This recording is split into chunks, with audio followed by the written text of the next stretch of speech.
नमस्ते बच्चों, कक्षा 10 विषय गणित और प्रश्नावली अपनी चल रही है 6.3 त्रिभुज। तो इसके 8 तक के जो क्वेश्चन है वो अपने हल कर चुके हैं। 9 से आगे के जो क्वेश्चन है वो अपने हल करेंगे। तो 9वां क्वेश्चन देखो क्या दे रखा है। इस आकृति में ए बी सी और ए एम पी दो समकोण त्रिभुज हैं जिसमें कोण बी और एम समकोण है। बी और एम जो कोण है वो क्या है, समकोण है। ये समकोण है तो हमें प्रूव करना है। पहले तो ए बी सी और ए एम पी ये क्या है, समरूप है। तो देखो सबसे पहले ध्यान से त्रिभुज अपने को कौन से प्रूव करने हैं, ए बी सी और A M P. A B C और ए एम पी में जो ए तो दोनों में आ रहा है, जो कोण ए है और कोण ए है बराबर है। क्यों बराबर है, क्योंकि ये कौन सा कोण है, उभयनिष्ठ कोण है। ये दोनों में आ रहा है, ये कौन सा कोण है, उभयनिष्ठ कोण है। अब एक बात और हमें दे रखी है कि ये कौन से त्रिभुज हैं, समकोण त्रिभुज हैं। तो जो कोण है ए एम पी और जो कोण है ए बी सी दोनों क्या है, 90 डिग्री हैं। क्यों 90 है, ये हमें दिया गया है। और अब तक मैं आपको एक बात बताती आ रही हूँ कि दो कोण बराबर हैं तो तीसरा अपने आप बराबर है। तो त्रिभुज ए बी सी क्या हो गया, समरूप हो गया त्रिभुज ए एम पी के हो गया। अब अपने को जो इसका दूसरा भाग है, अब जब ये समरूप ही है तो इनके संगत भागों के अनुपात क्या होंगे, बराबर होंगे संगत भुजाओं के। ए बी सी और ए एम पी में जो ए बी है वो ए एम के, बी सी है बी सी है, यहाँ पे ए डी नहीं आएगा, यहाँ पे अपने पास क्या आएगा, ए डी। डी तो अपने पास यहाँ पे है ही नहीं तो ये सी होगा यहाँ। तो अब देखो अपने देखते हैं, हल करते हैं। क्या है कि जो ए बी है वो किसके बराबर है, ए एम पी है। ये ए बी सी है और ये क्या है, ए एम पी है अपने पास। तो A B C A M P के समरूप है। तो जो ए बी है वो किसके बराबर है, ए एम के। ए पहले वाली के, बी सी बराबर है एम पी के, बी सी एम पी के, ए सी ए पी के, ए सी ए पी के बराबर है। तो अपने को जो प्रूव करना है, ये वाला अपना जो लिखा हुआ है वो गलत लिखा हुआ है क्योंकि इसमें पी क्यू तो है ही नहीं। तो ये आपका इस प्रकार होगा। ये है अपना 9वां क्वेश्चन। इसके बाद देखो 10वां क्वेश्चन। 10वां क्वेश्चन क्या है कि अपने को सी डी और जी एच क्रमशः ए सी बी के दो ऐसे समद्विभाजक हैं। अब देखो यहाँ पे कोई भी दो त्रिभुज बनाते हैं आपने, एक त्रिभुज ये बना लिया, एक ये बना लिया। ये त्रिभुज क्या है, ए बी सी और ये त्रिभुज क्या है, जी ई एफ। ये त्रिभुज है जी ई एफ। तो ये जी से एच समद्विभाजक है, जी एच है और सी डी है, सी डी है और जी क्या है, एच है। दो ऐसे समद्विभाजक हैं जो बिंदु डी एच क्रमशः इसकी भुजाओं ए बी और ई एफ पर स्थित हैं। तो अपने को ये दर्शाना है कि ये समरूप, यदि ये है तो अपने को ये चीजें दर्शानी है। समरूप अपने को दे रखा है। अब देखो 10वां क्वेश्चन ध्यान से, हमें क्या दे रखा है, समरूप दिया गया है। तो इनके जो संगत कोण होंगे वो क्या होंगे, बराबर होंगे। संगत कोण बराबर होंगे तो उनके जो समद्विभाजक हैं वो भी क्या होंगे, बराबर होंगे। तो देखो कैसे करते हैं। हमें क्या है, दिया गया है कि जो त्रिभुज है ए बी सी वो क्या है, समरूप है एफ ई जी के, समरूप है। तो जो कोण ए है वो किसके बराबर होगा, कोण एफ के। कोण ए कोण एफ के, कोण बी कोण ई के। जो कोण बी है वो बराबर होगा कोण ई के और जो ये हो गया बराबर। अब देखो ये बराबर होने के बाद जो इनके समद्विभाजक हैं फिर वो भी क्या होंगे, बराबर होंगे ना। कि ए बी सी है, ये एफ ई जी है। तो जब इनके ये पूरा कोण सी और जी बराबर होंगे तो इनके जो समद्विभाजक हो जाएंगे, ए सी बी जो कोण है वो बराबर हो गया एफ जी ई कोण के। ए सी बी कोण है वो एफ जी ई कोण के बराबर है। उसी से आप सी जी लिख सकते हो, चाहे ऐसे लिख दो, यहाँ पे लिख दो कि जो कोण है ए सी बी वो बराबर है कोण एफ जी एच के, एफ जी ई के।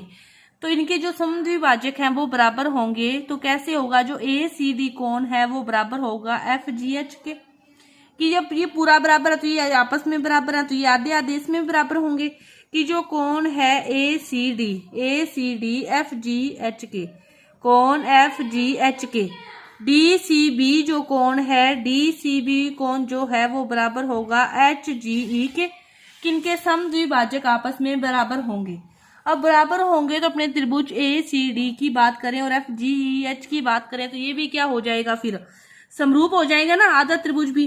कि जो त्रिभुज है ACD और दूसरा त्रिभुज है FGH, तो इसमें ये वाला कोण बराबर है, AE बराबर है, दो कोण बराबर होते ही ये दोनों भी क्या हो जाएंगे, समरूप हो जाएंगे। यहां तक आपको समझ में आ गया कि ये समरूप हो गए। ये समरूप हो गए तो इनके संगत अनुपात भी क्या होंगे, फिर भुजाओं के बराबर होंगे। जो CD का अनुपात होगा वो किसके, GH के, और AC का FG के। ये समरूप आते ही CD अपॉन में GH equal to AC upon में FG, यही हमें क्या करना था, पहले में प्रूव करना था, और ये हमारा प्रूव हो गया। ये था 10वीं का पहला क्वेश्चन।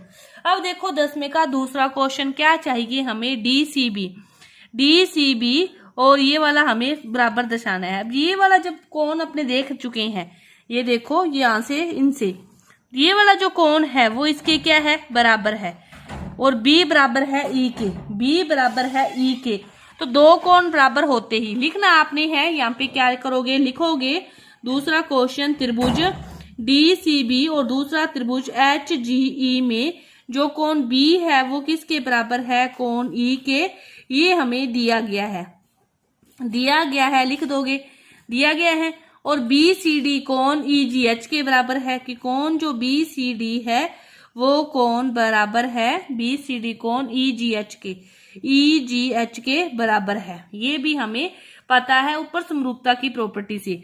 तो दो कोण बराबर होते ही तीसरा कोण अपने आप बराबर, और बराबर तो फिर ये DCB क्या हो जाएगा, समरूप हो जाएगा त्रिभुज HGE के। DCEB कोण क्या हो जाएगा, समरूप हो जाएगा HGE के। इसी तरह आप इसको दर्शाओगे। लास्ट जो क्वेश्चन है 10वीं का थर्ड पार्ट, इसको आप खुद दर्शाओगे।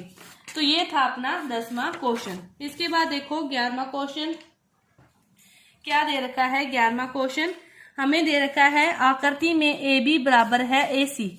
अपने A कहाँ है, ये रहा, कि AB बराबर AC है। ABC एक समद्विबाहु त्रिभुज है। बढ़ाई गई भुजा BC पर कोई बिंदु E है। AD है वो लंब है BC पर, और जो EF है वो लंब है AC पर। ये भी 90 डिग्री है। तो हमें ये प्रूव करना है कि लंब दे दिए, सब कुछ दे दिया। कौन कौन से कौन त्रिभुज लेने हैं, ABD लेना है और CEF लेना है, ABD और CF, ठीक है। एक कोण तो 90 डिग्री अपने पास आ गया, एक कोण तो क्या आ गया, 90 डिग्री। उससे भी पहले अपने एक बात और अपने को दे रखी है, समद्विबाहु त्रिभुज है। AB बराबर AC है, तो AB बराबर AC, तो कोण B और कोण C भी आपस में क्या होंगे, बराबर होंगे। कि जो कोण होगा ABD कह दो, चाहे ABC कह दो, और जो कोण होगा ACB, ये कोण भी आपस में क्या होंगे, बराबर होंगे। क्योंकि त्रिभुज ABC क्या है, समद्विबाहु त्रिभुज है। AB बराबर AC है, तो कोण ABD कह दो, चाहे कोण ABC कह दो, वो बराबर होगा कोण ACD कह दो, चाहे इसको ACD भी कह सकते हो और FCD भी, FCD के ये क्या होगा, बराबर होगा। अब दोनों त्रिभुज लेते हैं अपने, ABD ले लिया और दूसरा त्रिभुज ले लिया ECF। ABD और ECF में जो F और D है, मतलब ADB जो कोण है ADB और EFC दोनों कोण कितने डिग्री हैं, 90 डिग्री हैं, दिया गया है, ठीक है। और B और C भी बराबर है, तो कोण ABD बराबर है FCE के, कोण FCE के, ये भी हमें दिया गया है, ऊपर चित्र किया है, कुछ भी लिख सकते हो। दो कोण बराबर होते ही तो बाई एंगल प्रॉपर्टी से तो जो त्रिभुज है ABD वो क्या हो गया, समरूप हो गया त्रिभुज ECF के, वो क्या हो गया, इसके समरूप हो गया। तो ये अपना जो 11वां क्वेश्चन है, 11 तक के क्वेश्चन है पूरे हुए। आगे के जो क्वेश्चन है वो अपने अगली वीडियो में करेंगे। धन्यवाद।